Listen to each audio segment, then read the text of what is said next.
Hello and welcome to the Overly Animated Podcast, where we take animation seriously. We talk everything animation here, including RWBY, which we're getting into right now. I'm Dylan Hysen, and today I'm joined by Hayley Nabuurs. Hello. And Andy Potter. Hi. RWBY's back once again. It is our 7th episode of Volume 6 of RWBY, the Grimm Reaper, spelled like Grimm, of course. And premiered this week today on Rooster Teeth First. We cover the Rooster Teeth First premieres of RWBY every week here on the Overly Animated Podcast. Find us at overlyanimated.com. Search for Overly Animated RWBY on iTunes to subscribe there, or on YouTube at youtube.com/overlyanimated. We post all of our podcasts to YouTube as well. You can subscribe there, comment there to not miss any of our RWBY podcasts. Big one this week with the Grimm Reaper, another very notable episode of RWBY, episode 7 here. Spoilers for this and all previous episodes of RWBY, but let's get into it. Hayley, what did you think of this week's episode?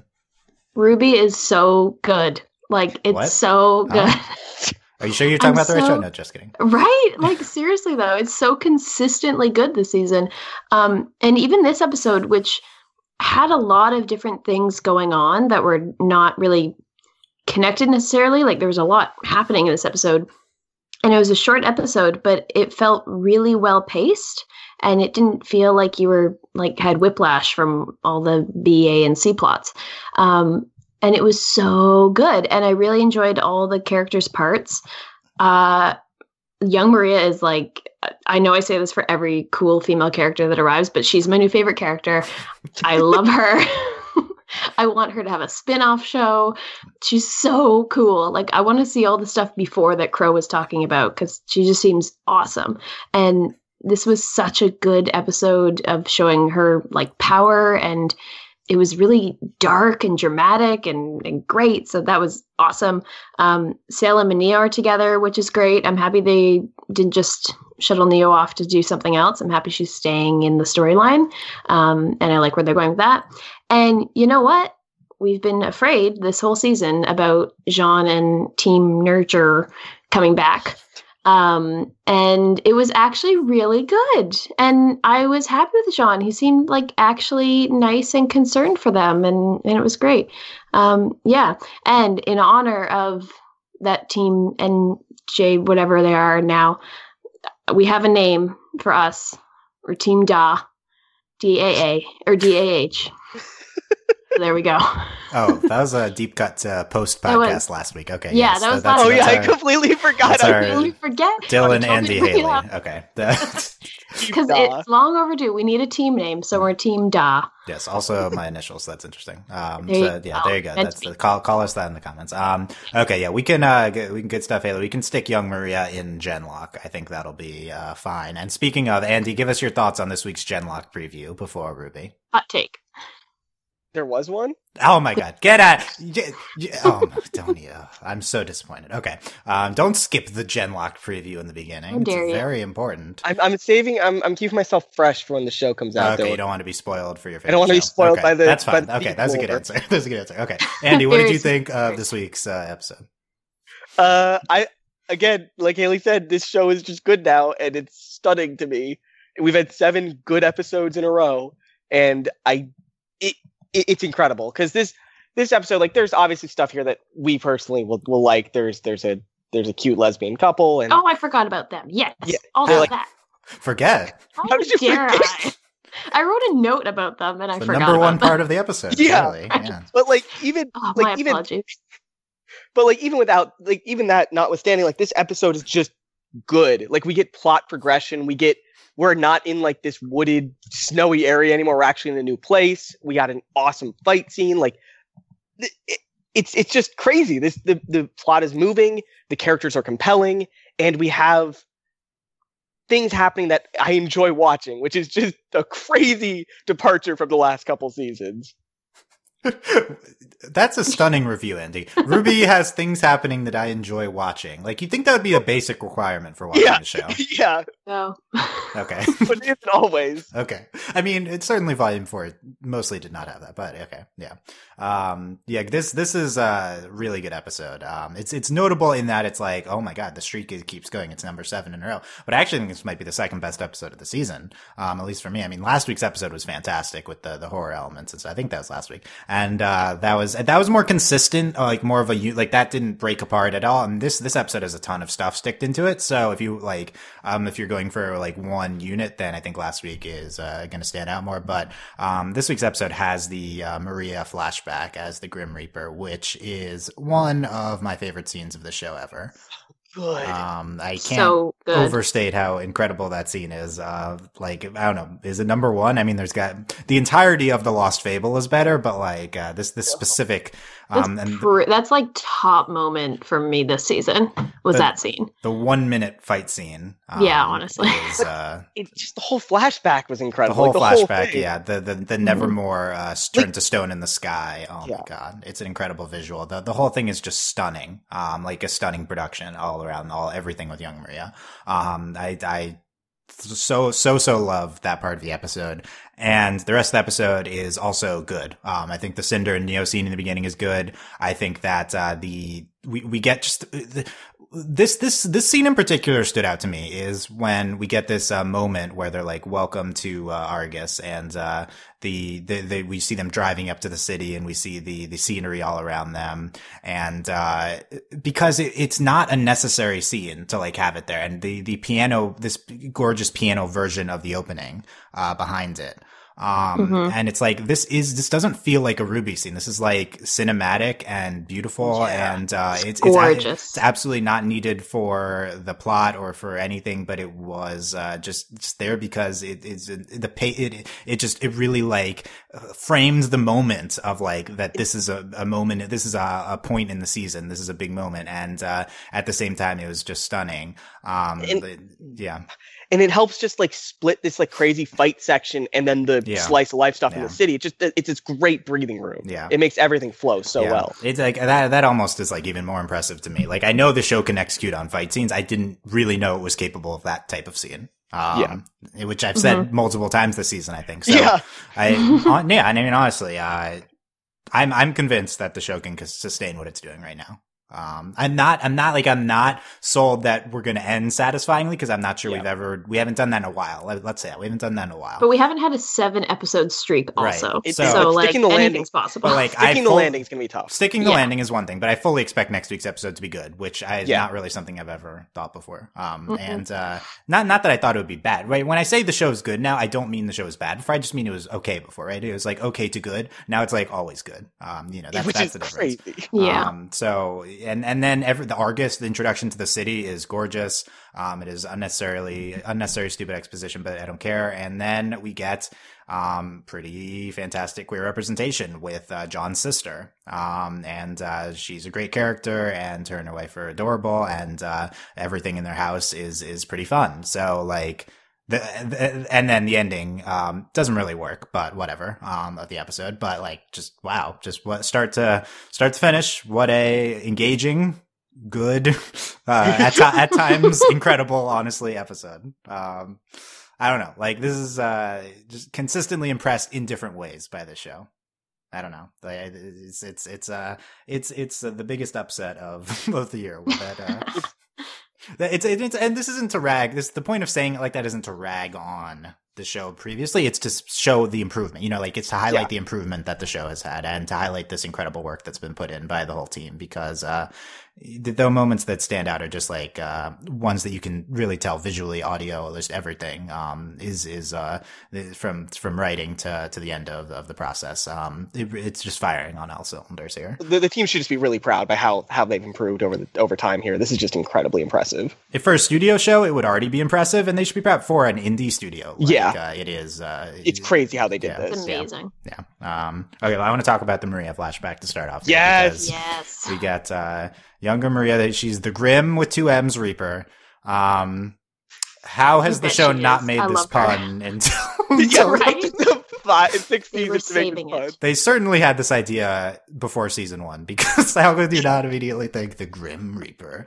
Oh, what an edgy name. Like, the fact that Maria has it, it's cool. If this was like an Adam type guy, we would be trashing him. Like, how is this not Adam's name? How is this just not Adam, why didn't you think of it? Work on your branding, Adam. Like, you I guess he's not a huntsman, right? I don't know what he counts as, but yeah, I guess she's supposed to be a huntress. And We started off with her fighting this Nevermore, correct? Yes, it's been. Yeah, I kind of assume all Grimm birds are Nevermores, but I guess this one is. And So Maria's weapon. She is what, double gun sights? Is that what you describe this as? Yeah, that like are also Thor like hammers. Yes, and they also I don't know if they're magnetic or they have some sort of way of coming back to each other. Like, but they attract each other. They attract each other in some form. You can call it magnetic for simplicity. We don't really understand the magic in this world. She also, we see her use the silver eyes to turn this bird into stone in midair, and then it like falls and crashes in front of her. That shot, like that's just a stunning concept to me. Of like her silverizing it in midair, and just the way like it was framed and looked and cinematic, and oh my goodness, and just the weight of it falling, and like just I don't know. I'm just that was almost the most impressive thing in the episode for me, is that like one shot. Like the fight with Talk later is like better, but like this is like this one specific shot is just really stands out to me. I don't know. This like justifies Silver Eyes for me. this one visual. Really? Like, but like I definitely turn something to stone in midair. Like that's awesome. Yeah. And the Nevermore hitting the ground when it crumbles to the earth, like you can really feel the weight of it crumbling apart. It's really cool. Yeah. Oh my god, I love that. And then we get in, we bring in these assassins or whatever. Like there's an implication that they might work for Salem. At the end there. Yeah. I don't know who. Yeah, like who else would they be working for? Right. Other than Salem. I mean, if it's someone we know, it's Salem. She says the master wants her dead because of her eyes. So I don't know if we haven't really heard Salem say she wants all Silver Eyes dead. No, we don't know what they are until like 2 episodes ago. So good point. But that makes sense. Like maybe Salem wants Ruby dead because of the eyes and not because of anything else, and that connects back to Ozma, right? So that I think that all could fit together here. But we have Talk, who Andy, you said this is the crocodile from Peter Pan. Yep, I don't know why, but she is. Okay. I don't know why they still really want to stick to this whole fairy tale thing, but whatever. Did not remember Peter Pan enough to know what that was. But. Well, because there's a crocodile in Peter Pan that ate an alarm clock, and he swims around. You can hear the ticking of the clock inside its belly through the whole thing. Okay, I don't know. That doesn't explain why she has an alarm clock now, though. Look, that doesn't make for the aesthetic, it relates to her semblance or to frame the fight, I guess. Or is it her semblance then that she only has 60 seconds? Don't ask me. Is that her semblance? I really don't know. It was her ability. That would be, Hayley, what did you think of Talk? Her design, her thing with the clock, the way she fought. I think she was neat. I think I was mostly just focused on Maria, honestly. One thing though, I wasn't expecting this to be the scene where we see her eyes get taken away. So I had kind of underestimated Talk as being like just like a random background villain that she'll defeat and move on to the next thing. So I think it was actually really neat that we saw that moment happen. She was cool. I assume she's some sort of a faunus, I imagine. But yeah, I think their fight was really cool though, and really super fast paced, and they made really neat use of their weapons as well. And as silly as the whole like 60 seconds of your life thing is, it was a neat framing device for the fight and made sure that it was quick as well. Yeah. Andy, what do you think of Talk and the fight? I liked Talk was fine enough. She was intimidating. I was prepped by the Nevermore for this fight to be pushing Maria into a corner, and it did that. And this fight was really, really good. I liked the frenetic pace of it, but it was a different kind of frenetic than the Neo Cinder fight. Like this was just, I don't know. It was like choreographed impressed. Really well. Yeah, it was just, I'm just so impressed that they can have so many different types of action scenes in this show now, and they're all exciting in different ways. And Talk was suitably intimidating in the way. Did she like bite down on the staff at one point? She chomped like on that, it. Yeah. Yeah, that was surprising, but like in a way that like is expected. Like it wasn't like something I didn't believe she couldn't do. Like it was really cool that she did that, and then obviously that leads to the eyes getting cut out, and that was really, really upsetting to watch. I'll say that much. The voice actress for Maria was very good at screaming in pain. Yeah.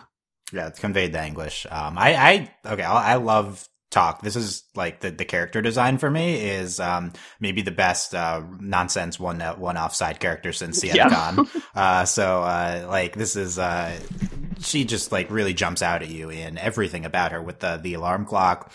These are the last 60 seconds of your life, and then just the way the fight is framed around the clock and the 60 seconds is like brilliant. I mean, I don't know if it's like groundbreaking to do this, but it was just executed fantastic with the ticking throughout the entire fight.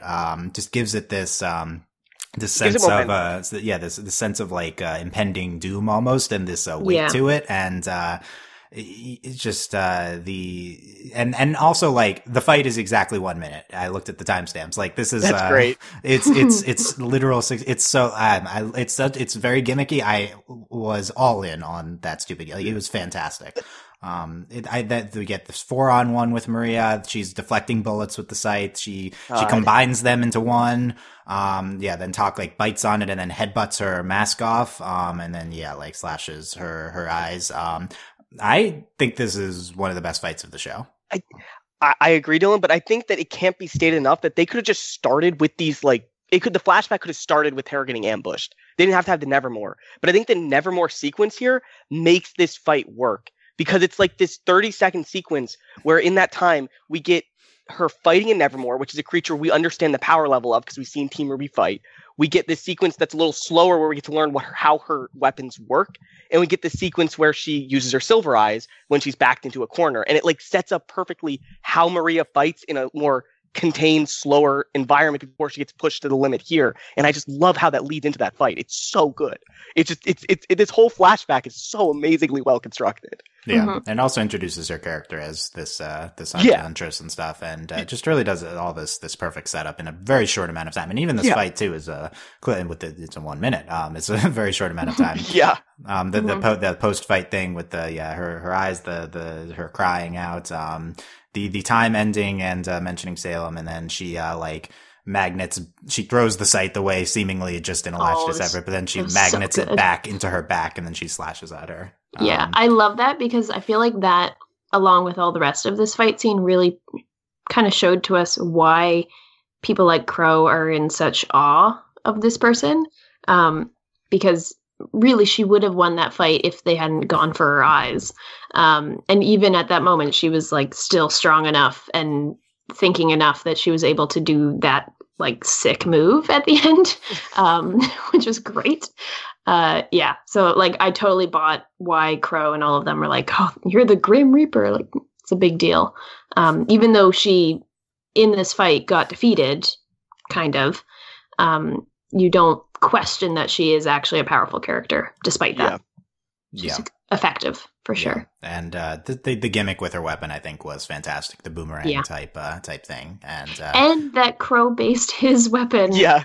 Which makes sense because it was like, why, like, what's up with Silver Eyes and Scythe? They seem to like Scythe, but it makes sense. They're establishing like a history and a chronology of this world, which was really neat, and explained it, which was good.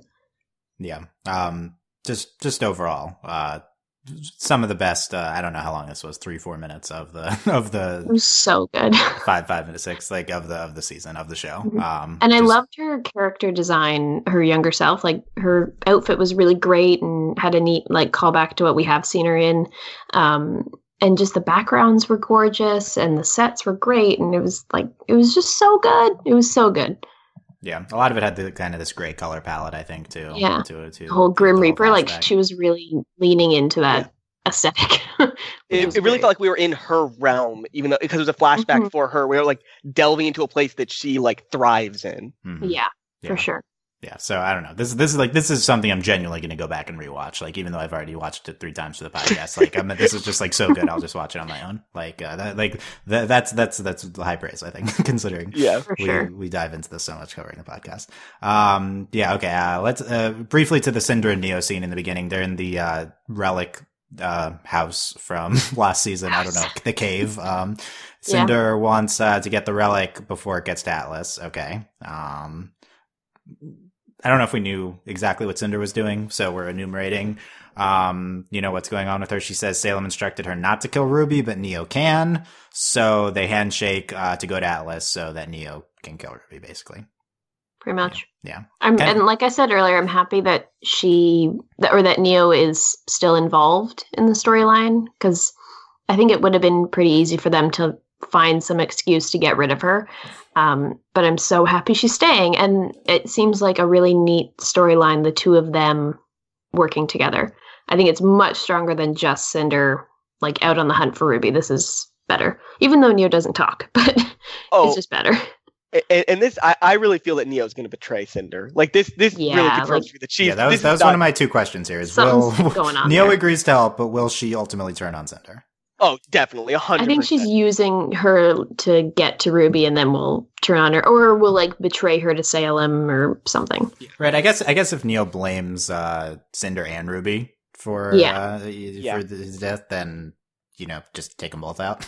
That might make both sense. So Hayley, you're the Neo expert. You're also buying that. Everyone's gonna come after me when I say things wrong about Neo. What is there to get wrong about her? We don't know anything. We know nothing about her. No, we can't. It's impossible to get anything wrong. What? So you also think Neo's gonna turn on her? Yeah, I think she's got the added advantage of being mute, that she doesn't really have to worry about Cinder thinking she's lying, because she can just be like, yes, shake your hand. Like, she doesn't really have to be sneaky about anything. She can just kind of tag along, which is good for her.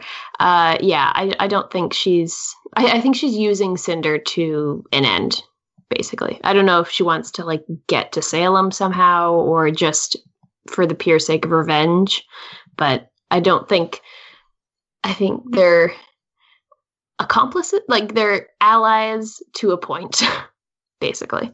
Yeah, it makes sense that she would, but I don't know. It's hard to understand what Neo's doing, because I don't know a lot about her. So maybe we'll get expanded upon that. But it is a cool scene. The second question was, is Cinder still in with Salem? Because I feel like this scene gave me the impression that she was, at the very least, unintentionally following Salem more than I thought she was. It seemed like she was like, Salem can just control what I'm doing. Like, she can make sure that I don't kill Ruby, or I'm so afraid of her that I won't go against her orders.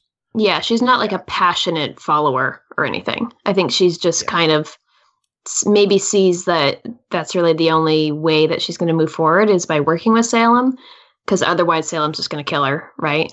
So yeah, it's possible as fear. Also, the other thought I had was maybe Salem can literally control Cinder because of her Grimmar. Maybe she can like physically force her to take action. So maybe it's more of like a direct, like literally she can't disobey her in that regard. Yeah, which would also make her very upset, Cinder. So. Has Cinder used her Grimmarm like for anything other than like as just an arm since she came out of the cave at the end of the first thing she did was attack that woman. Did she use the extendo arm? Oh yeah, she did. Okay. But since then, we haven't gotten a lot. Yeah, maybe we're hiding it for some bigger moment. Could be. Yeah, so I'm interested to see that Cinder in relation to Salem, that elaborated upon. It's a little intriguing right now. Where's the power dynamic? Salem, we saw in a previous episode, is aware of what Cinder is doing, so and that she's alive. It seems like Salem is in control here. One thing that comes to mind for me is that a lot of things like in fairy tales like this, there can be like a mystical contract type deal. Maybe she has like a contract type thing in magic that she has to follow specific rules for Salem, but she can bend them, like getting someone else to do something that she's not allowed to do, like with Neo here. Like that seems like something that fits into how I think Salem could work. Something like that. Yeah, I'm leaning towards something like Salem literally has control over Cinder. I don't know the contract, but I feel like the thing that makes most sense is the arm. But regardless, that would be pretty menacing, and maybe the most interesting thing, as long as we don't just revert to Cinder always being under Salem's control, like as long as we subvert it at some point soon, that seems to me like maybe the most engaging route to take. I think this scene kind of showed that is a possibility, because she's clearly showing that she's disobeying Salem's orders, and if she was actually fully invested in whatever Salem's big plan is, then she's certainly not all in with what Salem wants. Which I think is an interesting crack in her allegiance, which could probably be manipulated later on. Yeah. Okay. So it's just a brief scene in the beginning, but still a lot intriguing at the least, even if not super standout like the rest. Wonder if we will check in on these two next episode. I think it's possible. Maybe. I have no way of guessing, Dylan. I don't even try to guess what we're going to get each episode. Yeah, in a good way, right? No, Like, Yeah. yeah, it's cool. Okay. But post Maria flashback, we get the scene in the whatever the thing Wagon. the wagon attached to the Bike wagon. Yeah, she says Maria went into hiding afterwards. Crow idolized her, like we talk about. She says like Team RWBY's stronger than she was, which is pretty interesting, and or at least some of them. And RWBY asks Maria to teach her to use the silver eyes. Here we go. Here we go. And then she immediately gets cut off by John. So Yeah. We can assume she said yes. yeah, this is what will happen. But we are, I guess, if they're staying in Argus for a little while, what else we can do? You should train her. But yeah, that's I'm in on this plotline. I'm still interested to see how we're going to train RWBY here. And Also, how did Maria shrink like 2 feet? Yeah. I wasn't going to talk about it. But that's just like a normal She anime. got She like older. crumpled into herself. That's how somehow. old people work. Okay. Right? It just shrink. Yeah, you just have your size. Yeah. She Yeah. went a hot 20-year-old like everyone else in RWBY, and then Yeah. so she had to get a new model. Well, they only have 2 character designs: hot 20-year-old and really old lady. Like yeah, that's, and they that's could all- rationalize it by being like, it's a second attempt at humanity. Like, this is what happens. Yeah, they're not really humans. They're humans that Yeah. shrink down. We They're haven't seen any other old people, so we really can't judge whether this Just is how like people age work. down. Yeah, fast. maybe That's they just so maybe everyone dies at like 30 in this world. Yeah.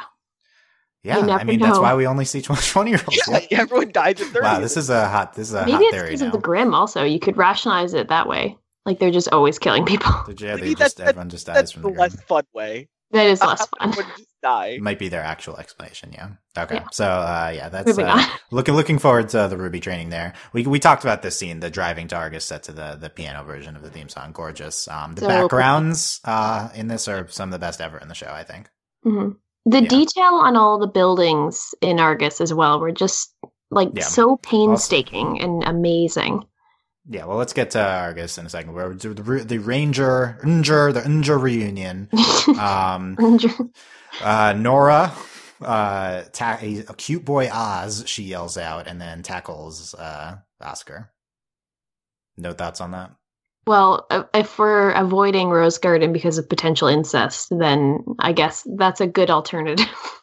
I think Still she's has too the old. prior issues.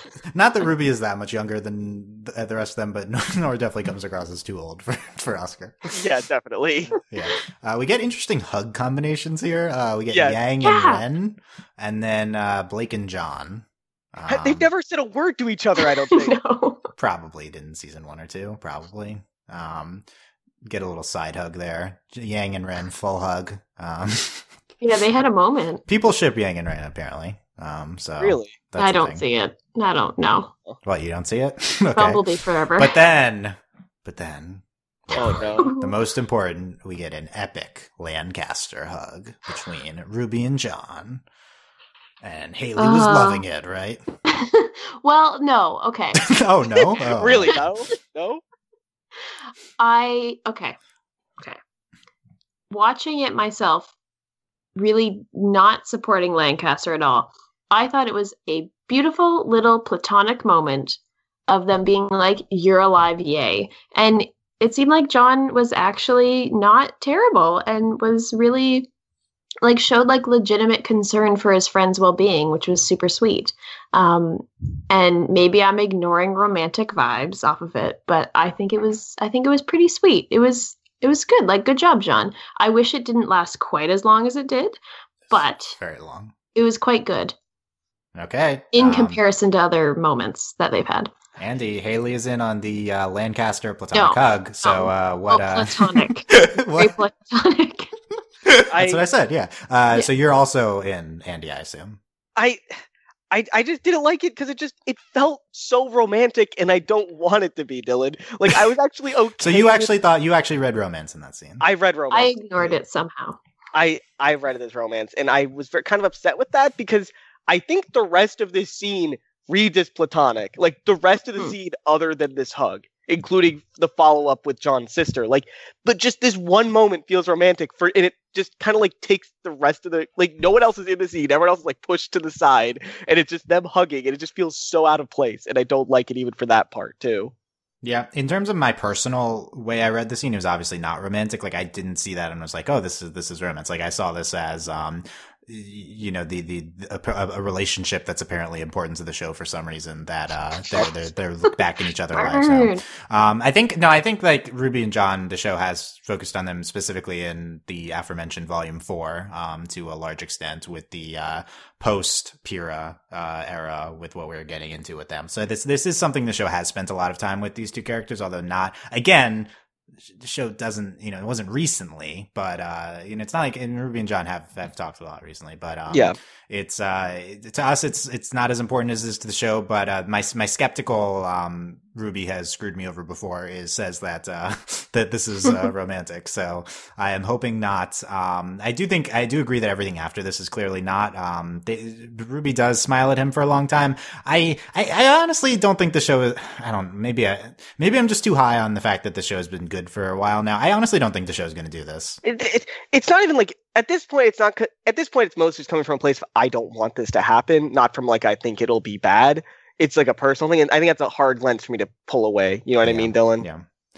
Yeah. I mean, certainly we don't want it to happen. I have confidence we're not just going to do this romance between, you know, what other romances do we do in the show? Like, this is going to be the one you're going to actually follow through on. Yeah, I hope not. It's whatever. It's fine. John was good in this. I still don't like him, but he was perfectly sweet. And to be fair, John has been perfectly sweet for a little while now. He's always been like a sweet kid, but you know, the show is just not used to him spectacular. The show has used him fine, I think, for 2 to 3 seasons now. It's just, he's just not that great of a character in our view. Some people love John, so if you love John and then he's being used well, then you're gonna connect with him a lot more. I think this episode might have been one of the best uses of John ever. Seeing him with his sister, I think, was really great. Pretty inoffensive. It's funny because it's not even focused on him, and it's one of the better uses. Well, maybe that was why, but yeah. That could be why. Then we get that. I think it's just that he had someone to play off of. Like it was John, not just being John by himself. It's not the show trying to make him the main character. It's making him a part of a larger thing that's happening. Yeah. And I'm fine with that, because clearly he's a person in the world. Like, I'm fine with him being that. Oh, so you are willing to concede that John does exist in the RWBY universe? Okay, I'm willing to concede that, Dylan. Okay. Concession noted.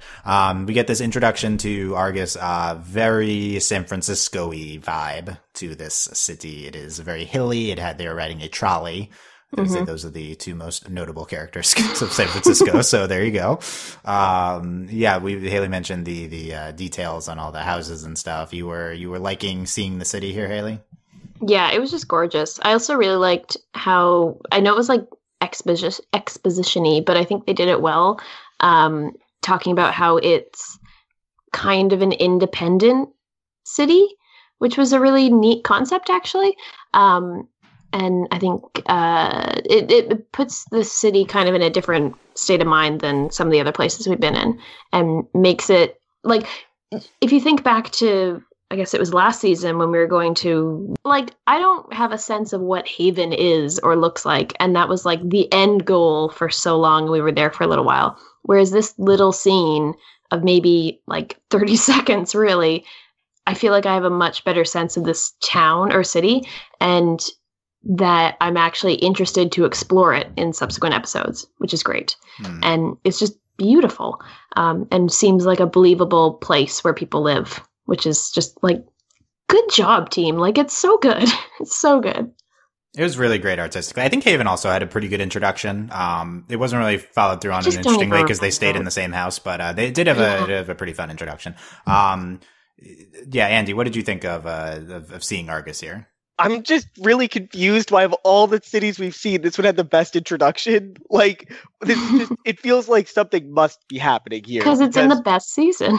Well, yeah. Andy, you know what's happening here is we're going to stay in that house for 5 episodes. Oh my god. Like, Dylan, at this point, honestly, if we were going to stay in that house for 5 episodes, I am shocked to say that I think they would do something good with it. And I don't know. I can't believe I'm saying that. Okay, I don't buy that, but we were at a farm for like 2 and a bit. So they were there. That was fine. Quickly. Well, by the way, it was kind of shocking to me, the pacing of the fast pacing of the plot in this episode. It's like, wow, we're here. Yeah. What is this show? Yeah. Like, what we're like, and like looking, like rewatching it. It's not even, doesn't, because you know you're isolating it, but like it's like, oh my, the experience of watching this first time, like, oh my god, we're actually here. Like, wow, this is moving. This feels like an actual mid-season finale. Yeah. Like, I thought we were going to end up there in the finale of the show, honestly. I thought that was Endgame. In Volume 4 terms, this is already like 3 seasons have passed. Pretty much. But yeah, it's I agree that the concept of the city is very interesting. It's this Mistral and Mantle hybrid city that's what they're presenting. There's an Atlas military presence. I think RWBY does often have good ideas for like cities and locations and world building. I don't think this was like this was just like classic RWBY of like our characters are for some reason explaining the history of the city in a way that is understandable to the viewer. I just that's classic RWBY exposition for me. It's really poorly executed on, but it's like interesting concepts, but we just don't really know how to get the exposition out in a natural way. That being said, it was pretty quick and one of the least egregious examples of of this type of thing. Like honestly, this is the first time I've put my finger on it, Dylan. It feels like for some reason every time we go to a new city, they become like a Dungeons and Dragons DM and they have to explain to us like what's going on, and it's just like. That's cool. Like I get the vibe you're going for, but it just doesn't fit with the flow of the rest. Generally, not how people talk. First of all, and then it is a little pace breaking and like why are we just narrating the city? I think it is in this case. It was worth it because it was a really cool introduction. It wasn't that long and it's a cool concept, cool visuals. So I'm fine with it. This is an area for improvement. And in a season of largely successful executions, I think like a small thing here. But again, I think they put it in a place in an episode. In this spot in the episode, it works well because it was still just the cool down from the fight. Like, I think this would have worked a lot worse if it was like the episode was just this and we didn't have Maria. In another episode, this is like the climax, right, of the episode. So, yeah. It's you have to like break it down to start to get some flaws, but yeah, I still really like the scene. And then we meet John's sister, Saffron. We go to her house and Ruby's very excited to see. Honestly, if I'm going to read romance into anything with RWBY and John, it'd be Ruby's reaction to seeing John's sister. Like that's like the type of that like she's so invested in seeing a relative of John. Like that's someone who's like really into him in some capacity. Just like that. I mean, it was presented cartoony, so I don't think like that's what we're doing with that, but just you can rationalize it like real good buddies. Yeah, I mean they could be like just very close platonically, and that would also make sense. But I mean, she knows John's story, like she knows John's backstory, and she knows like how he feels about his sisters. So I think that she knows she can get some like material here to tease him later, and I think that's more what the reaction. I think this maybe RWBY and John might have discussed him having sisters, like no, that's what I'm saying. In a one-on-one, like in season 1 or 2, right? Like they did. Yeah, I mean, when I think RWBY and John, I think them like I feel like they sit on the floor out in a hall and talking. Yeah, and they made a really sexist joke about his sisters and being the only guy. Yeah, well, considering the setup, this is I think a great presentation of the first of John's. We will meet all of his sisters to come in these 15 seasons. I hope we get one sister a season. I really do. Well, I guess they said all the rest of them are back in Atlas, so I guess we'll meet them all next year. Yeah, exactly. Or the second half of the season, since we're moving fast. Who knows? Never know. Who knows? Who knows? Yeah. We could be done with the series at the end of the season, Dylan. We're going so fast. I'm in. Give it. Let's go. Let's do it. No, just kidding. It would be a fun ride. But end of the series. Come on. What is this? 2030? No. No. So barely exaggerating. We got plenty of time. Fairly an exaggeration. Okay. We see baby Adrian. Very sweet. Yeah, miraculous ladybug reference. I think he looks a little weird for being a baby. I think he was a little too like adult looking. He looks like an adult. Yeah. Yeah. Down hot 20-year-old. That's the problem. Again, they really don't get the other modeling. Yeah. So their software only has one type. It's one button. It only has one setting. Yeah. Okay. They got it down to the old people size, and then they're like, we got to make it smaller, and it didn't pan out. Is the baby that much smaller than Maria? That's true. It's a good point. It's probably half the size of her. Let's be real. I want to see the models next year. I want to see a height chart of baby and Maria. Baby I would love that. Yeah. Saffron is super affectionate with John. I thought that was really great. It was very, very cute. And then we meet Saffron's wife, Terracotta. Woo. Tara.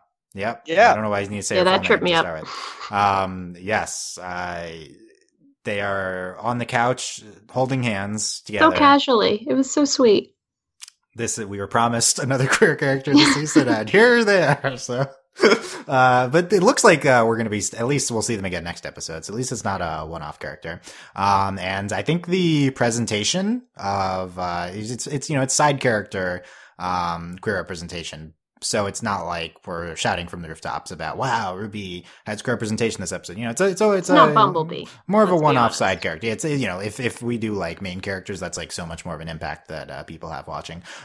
Given the scope of it, I think this was perfect. Honestly, I like too. It was just like I said, it was just casual. Like they weren't like, oh, like there was no weird reaction. It was treated just like they were. Everyone was very loving about them. Yeah, which was so nice to see because that's like, yeah, that's great. And we got to see like little casual conversations between the wives. Like there was like this scene where she got up and like made a call and like she whispered over to the group and like it just felt very homey. Like they were so sweet.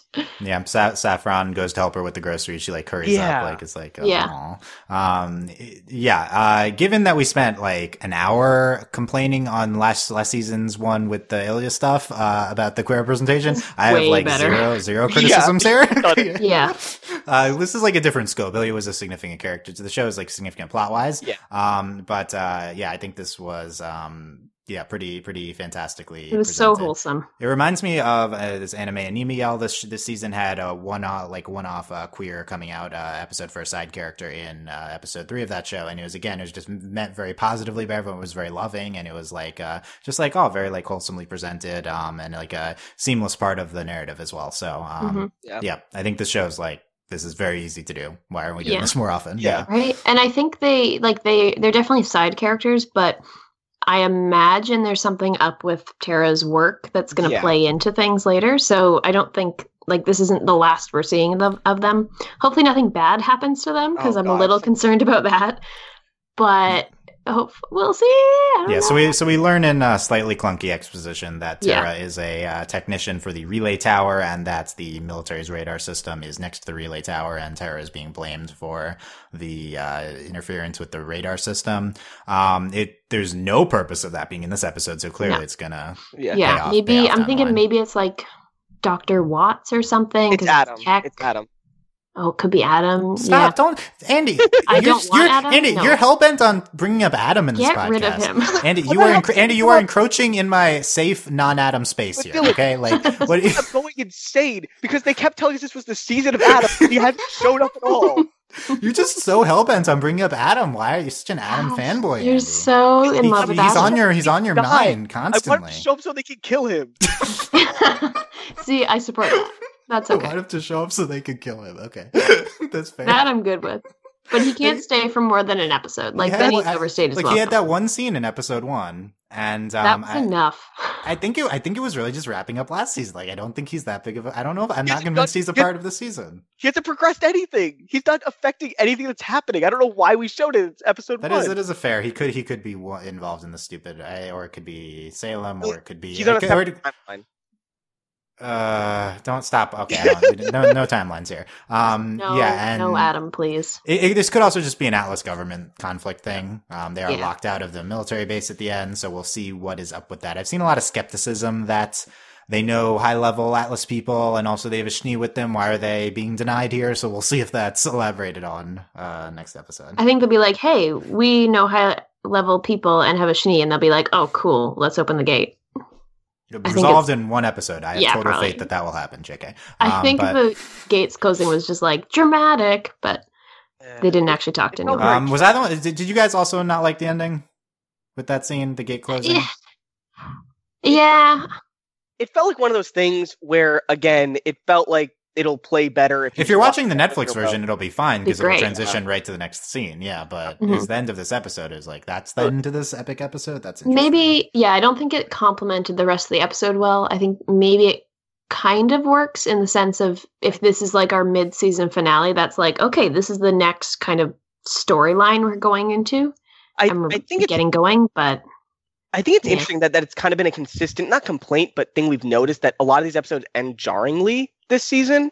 And I think it's kind of something that's kind of maybe fallen to the wayside when they've been making these great episodes. Maybe they've been paying less attention to this season, like the overall picture maybe. And they're just trying to make these good episodes and they forgotten maybe that they need to lie them together in a way. And I don't know, maybe they'll connect well, but yeah, but I don't mean that as a dig. I'm just saying that like it might just be something that fell through the cracks when they were doing this. I don't know. Again, and this is similar to the exposition with the Argus introduction. This is like I didn't like it, but I don't really care. Like this is so much less important than the fantasticness of the like we know we're confident in the show now that they're going to pay it off next episode. So it isn't. Like, it was fine. It was not like egregiously bad or anything. I'm just like it didn't really work for me, but whatever. Like it was still a great episode. Would this be like the best episode ever if they just got on a boat this episode and they were going to Atlas? Wow, we're flying. We're in Atlas. Like there's Penny. She's back. Like wow, it's all happening. If we ended with like, we're gonna happen. Yeah. If we, you know, what would be a way better ending to this episode would be if we get a cut to within the like Atlas facility and you see Penny.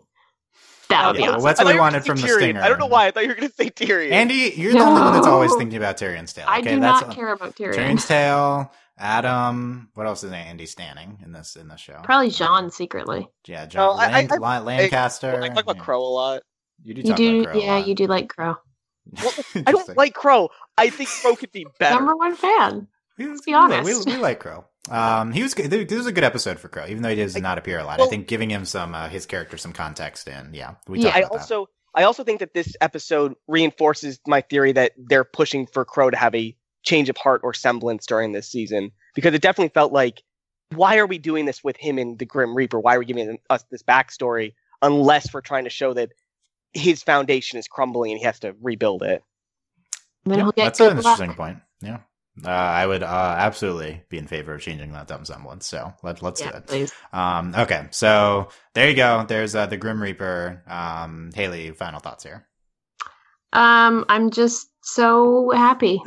Like honestly, I'm so happy because it's so comforting knowing that next episode, unless something fatally wrong happens and like the last half crumbles, I'm confident that it's going to be a good episode, which is awesome. And I'm actually invested in what's happening with the storylines, and the characters who are being presented are great. And clearly just based on the fight scene and the flashback at the start of this episode, they've got the design and the technical aspects of this down so strong this season. And it's just so great. I'm so happy with what they're doing. And they're like paying stuff off, actually, like the Silver Eyes. And even though we had to wait for it for so long, this is honestly the best way of paying it off. Like, it was worth the wait for that fight. That was so good. So, no, I'm just really, really happy and excited for the rest of the season, basically. Nice. So positive. Andy, keep the optimism going. Oh, yeah. So I'm really excited because next episode, I'm expecting we finally have this conversation about why we're going to Atlas, because I think that next episode we're going to get to the point where John and Inger find out the secret that Ozpin's been hiding, that they're really not, there's no plan really. And I think we're finally going to have a conversation about why we're still going to Atlas, because I think that's desperately needed in the show. I'm a little annoyed that it had to be like we had to wait for John, the whole group, to get together, but maybe from a writing perspective that makes sense, because you want the whole party together before you have something like this happen, this conversation. And then maybe we can get more of why RWBY thinks we should still keep doing this. I would really love if we get next episode RWBY taking it feels like we've had a passing on of the flame to RWBY already. Like, she's really the driving force in the group, but I would really love if she takes a more active role in that. Like, we actually acknowledge it in the show that she is taking the reins here and leading them to Atlas. And I'd really like that if we get into it. If not next episode, the one after that. Yep, I think that would be great. If because RWBY's character, I think, has been solid, but unremarkable. Yeah. Recently. Mm-hmm. So seeing her in a major way in a leadership, that'd be pretty fantastic. Yep, I really, really like this episode. And I don't know. We'll see next week. We got 8 episodes in a row. Two more in this calendar year coming up on the 15th and 22nd. I'm also just so relieved because all the episodes before this, my one fear going into the next week was that we were going to have some really boring, like, Jean on a train episode. And we didn't get that, which is so great because we actually had this nice reunion that happened. So, yeah, sorry, I just remembered that. Yeah, the show never worry about that. Right, the show never cut away from RWBY, Team Mm-hmm. RWBY too, which I think was such a good decision. Yes, Yeah. Definitely. Yeah. Okay. So let us know what you thought of the Grimm Reaper. YouTube comments, overlyanimated.com. Consider leaving us a review on our RWBY iTunes feed, overlyanimated.com/iTunes. This week's 5-star RWBY review, another one here, is from Peter, from Australia, who gives us 5 stars and says that the procrastination has been affecting me, but I finally read a review, generally enjoying the discussion and rants, even when I disagree with some of the points. The season has been so much fun, and reliving it and in the community and quickly is great. So, yes, thank you, Peter. Thank you for the review. If you leave us a 5-star review in our RWBY iTunes feed, then we will potentially read this on next week's podcast. Thanks for you guys have been generally very positive, and thank you probably because we've also been positive, and we're all loving the season together. Let us know, comments on the website or on the YouTube video. Overlyanimated.com for more podcasts, including we just did the new Spider-Man Into the Spider-Verse movie that's coming up. That'll be up to that movie's coming out next week. We have a podcast up on it, the DuckTales podcast. Shrek Retold. If you don't know what that is, you can check that out. Miraculous Ladybug. I shouldn't have plugged the Shrek Retold. It's fine. No, I've avoided that. You didn't need to plug it at all. I didn't need to plug it. It is what it is. And then you can consider becoming a patron at patreon.com/overlyanimated. Thanks to our current patrons, especially our patron of the podcast, Steve, aka Freak Commenter Steve, RWBY fan Steve, and thanks as always to our patron executive producers John Ryan, Steve, Alex, and Hugh. We'll be back next week for episode 8, flying through the season. 14 episodes though, so still a lot to come for we're only halfway through. Yeah. So more good stuff to come from RWBY. Wow. We'll see. We're excited. Thanks for listening, guys. We'll see you next time. Bye. Bye-bye. Bye.